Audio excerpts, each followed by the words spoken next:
Hello. നിങ്ങൾക്ക് വേണ്ടിയിട്ടുള്ള ഈ വർഷത്തെ സാമ്പിൾ പേപ്പർ CBSE റിലീസ് ചെയ്ത കാര്യം നമുക്ക് എല്ലാവർക്കും അറിയാം. സാമ്പിൾ പേപ്പർ നോക്കിയ മക്കളാണ് നിങ്ങളെല്ലാവരും. നമുക്കറിയാം അടിപൊളി മാറ്റത്തോടു കൂടിയാണ് ഈ വർഷത്തെ എക്സാമിൻ്റെ പേപ്പർ വന്നിരിക്കുന്നത്.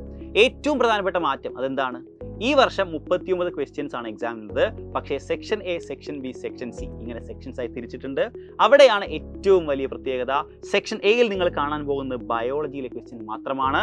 സെക്ഷൻ ബിയിൽ കെമിസ്ട്രി ആൻഡ് സെക്ഷൻ സിയിൽ ഫിസിക്സ്. ഇങ്ങനെ 3 സെക്ഷൻസ് ആക്കിയിട്ടാണ് ഈ വർഷം ക്വസ്റ്റ്യൻ പേപ്പർ കാണുന്നത്. കഴിഞ്ഞ വർഷത്തെ പോലെ ഓരോ സെക്ഷനിലും മിക്സ് ചെയ്ത ക്വസ്റ്റ്യൻസ് കാണാൻ സാധിക്കില്ല. കഴിഞ്ഞ വർഷത്തിന് സിമിലർ ആയിട്ട് തന്നെയാണ് ക്വസ്റ്റ്യൻ പേപ്പറിന്റെ പാറ്റേൺ വരുന്നത്. ബയോളജിയിൽ നിങ്ങൾ ആകെ അറ്റൻഡ് ചെയ്തത് 16 ക്വസ്റ്റ്യൻസ് ആണ്.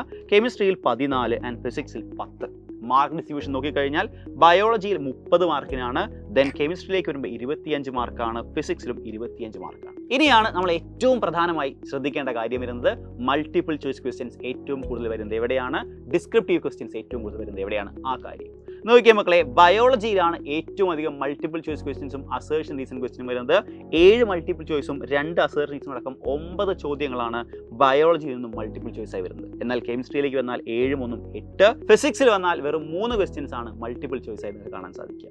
പക്ഷേ ഫിസിക്സിന്റെ കാര്യങ്ങൾ ശ്രദ്ധിക്കണം. നമുക്ക് ഏറ്റവും അധികം കോൺസെപ്റ്റുകൾ പഠിച്ചെടുക്കേണ്ട, വ്യക്തമായി കാര്യങ്ങൾ മനസ്സിലാക്കേണ്ട പ്രാധാന്യം ഈ ഡിസ്ട്രിബ്യൂഷൻ നോക്കി നിങ്ങൾക്ക് കാണാൻ സാധിക്കും.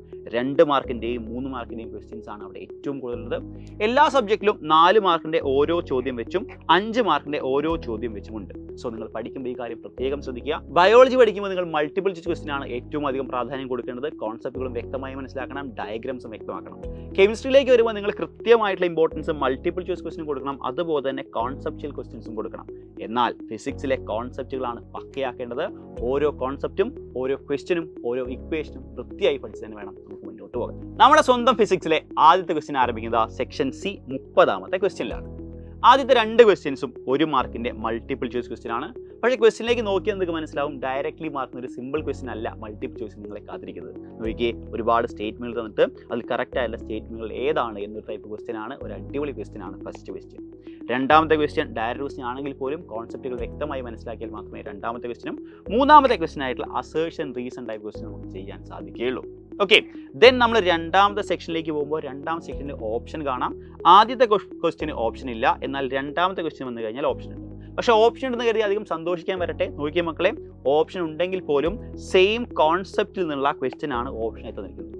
ഒരു കോൺസെപ്റ്റ് പോലും വിട്ടുപോകാതെ കൃത്യമായി പഠിക്കുന്നത് വളരെയധികം ഇമ്പോർട്ടൻ്റ് ആണ്.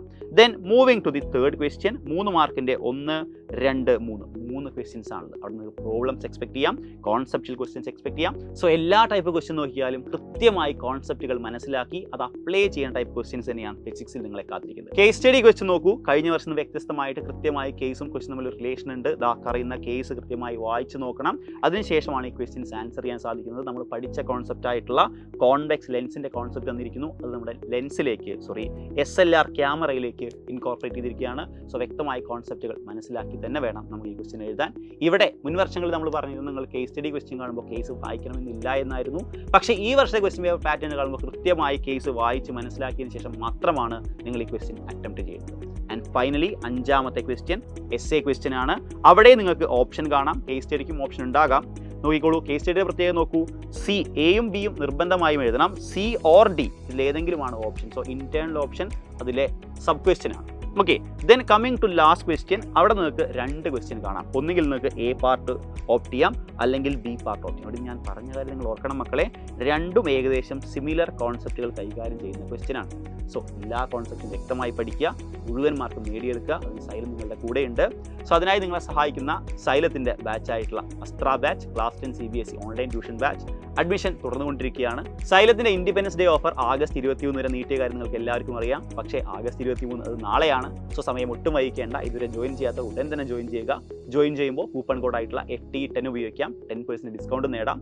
Don't miss this chance. നമുക്ക് ഒരുമിച്ച് പഠിച്ച് മുന്നേറാം. ഏറ്റവും മികച്ച മാർക്ക് ഈ വർഷം നേടിയെടുക്കാം.